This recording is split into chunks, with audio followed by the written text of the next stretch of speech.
21 তারিখ শুধু জুতা ছাড়া প্রবেশ হয়। আমি জানি সারা বছরই ওপেন থাকে, যে জন্য মানুষের ওই বিষয়টা মাথায় থাকে না। শুধুমাত্র 21শে ফেব্রুয়ারির দিনেই আমাদের এই অনুভূতিটা আসে। এটা আমি মনে করি সারা বছর থাকলে ভালো, শুধু অনলি ফর 21 ডেতে এই জুতার না নেওয়ার একটা অনুভূতি ফিল করাটা আমি মনে করি, আমি সমর্থন করি না। না, এখন তো একটা মুভমেন্ট মুহূর্ত, আন্দোলনের মুহূর্ত। আমরা বিক্ষুব্ধ সরকারের আচরণে। সরকার আমাদের সাথে অবজ্ঞা করেছে, সরকার আমাদের সাথে প্রতারণা করেছে। এই সরকারের এই প্রতারণামূলক আচরণে আমরা বিক্ষুব্ধ, আমরা ধিক্কার জানাই। আমরা আমাদের ন্যায্য দাবি আদায়ের জন্য এসেছি, সরকার আমাদের রাজপথে দাঁড়াতেও দেয় নাই। যখন 21শে ফেব্রুয়ারি আসে তখন সাধারণত আমরা শহীদ মিনারে জুতা ছাড়া উঠি, এটাই আমাদের বাংলাদেশের প্রথমত রীতি।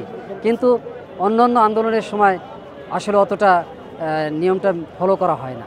আন্দোলনের সময় অত নিয়মকানুন মেনে আন্দোলন হয় না, কারণ আন্দোলন যদি নিয়মের মধ্য দিয়েই হতো তাহলে পুলিশ আমাদের শিক্ষক সমাজের উপরে এভাবে বেপরোয়াভাবে গ্রেনেড সাউন্ড এবং লাঠিচার্জ, টিয়ার সেল এবং জলকামান নিক্ষেপ করতে। আমাদের অনেক শিক্ষক শহীদ মিনার বা আশেপাশের যে এলাকাগুলোতে এইগুলোতে অবাধ বিচরণ করে নাই, যার কারণে এটা আসলে এখন সারা বাংলাদেশ থেকে প্রায় 50,000-এর উপরে শিক্ষক আসছে। এদেরকে নিয়ন্ত্রণ করার মতো যে সময়টা সেটি আসলে আমাদের হচ্ছে না। তবে বিবেকবান শিক্ষক যারা রয়েছেন তারা অবশ্যই চেষ্টা করছেন এইখান থেকে যেন জুতা খুলে প্রবেশ করার জন্য, কিন্তু আমরা সর্বোচ্চ চেষ্টা করছি যেন তাদেরকে করার জন্য। আমরা যতটুকু পারেছি সেই পর্যন্ত আমরা তাদেরকে এই বিষয়টি অবহিত করেছি।